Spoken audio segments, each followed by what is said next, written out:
Bonjour à tous. Près d'un hectare de végétation ravagée par les flammes en Côte d'Or. Un feu de broussailles s'est déclaré hier à la mi-journée au niveau de Chenauve. Une trentaine de sapeurs-pompiers étaient sur place. Il a finalement été maîtrisé en début d'après-midi. Dans ce contexte, notez que la Côte d'Or et la Saône-et-Loire sont toujours placés aujourd'hui en vigilance orange pour les feux de forêt, avec un risque d'incendie élevé. Les flammes également dans le Doubs, ce sont près de 5000 mètres carrés de végétation qui ont brûlé hier dans la forêt de Chaillus. L'incendie s'est déclaré en milieu d'après-midi. 19 sapeurs-pompiers et 3 camions-citernes étaient mobilisés. Par chance, il a pu rapidement être éteint. Selon les premiers éléments de l'enquête, l'origine du feu pourrait venir d'un barbecue sauvage. Des investigations sont en cours.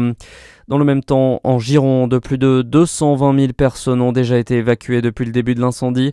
La préfecture a fait un nouveau bilan cette nuit, juste après avoir ordonné 55 000 nouvelles évacuations autour de l'agglomération de Bordeaux.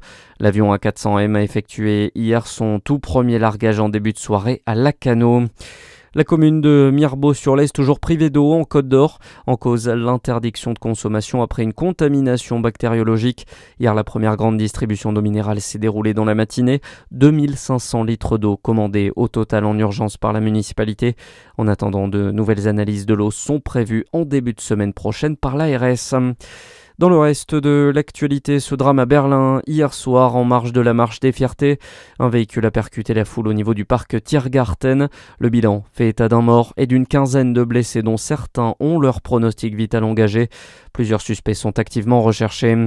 Et puis le Tour de France s'apprête à baisser le rideau pour cette édition 2026. Dernière étape aujourd'hui avec le grand final sur les Champs-Élysées à Paris.